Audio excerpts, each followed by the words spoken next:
అమ్మా అవార్డు వచ్చింది, నేను వెళ్ళి తెచ్చుకున్నాను కానీ అక్కడ అందరు నిన్ను అడిగింది తెలుసా. నువ్వు తెచ్చుకుంటే నేను తెచ్చుకున్నట్టే కదా, సంతోషం. అందరూ అత్తమ్మ ఎట్లుంది, అత్తమ్మ లాంటి అమ్మ ఉండాలి, అత్తమ్మ లాంటి అత్తమ్మ ఉండాలి అన్నారు. నేను అవును అని చెప్పిన. ఇంకా సరిత మ్యామ్, డిఎస్పి మ్యామ్ అంటే పెద్ద పోలీస్ ఆఫీసరు, ఆవిడ మన వీడియోలు చూస్తుందంట. నిన్ను అడిగినా అని చెప్పమనింది. ఇట్లనే లేడీస్ని మోటివేట్ చేయండి, ఫ్యామిలీలో ఇలా కలిసి ఉంటే మీరు చాలా మందికి ఆదర్శం అని చెప్పిందమ్మా. చాలా హ్యాపీ అనిపించింది. Saritha ma'am, thank you so much ma'am. అసలు మిమ్మల్ని చూసిన తర్వాత నిజంగా నేను ఏం మాట్లాడుతున్నానో, ఎలా రియాక్ట్ అయ్యానో కానీ నాకు తెలియలేదు. బట్ చాలా చాలా హ్యాపీగా ఉంది.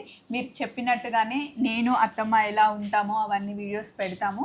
మాలాగా అట్లీస్ట్ అందరూ కాకపోయినా ఒకరిద్దరు చక్కగా తల్లి కూతుర్లా కలిసి ఉంటే బాగుంటుందని మేము అనుకుంటున్నాం. అండ్ నన్ను, అత్తమ్మని, చిట్టి తల్లిని, యశుని, మా పిల్లల్ని అందరినీ మీరు సపోర్ట్ చేస్తూ బ్లెస్ చేస్తున్నారు కదా. Thank you so much. ఇలాంటి అవార్డ్స్ ఇంకెన్నో మనం తెచ్చుకుందామండి మన ఛానల్లో. బాయ్.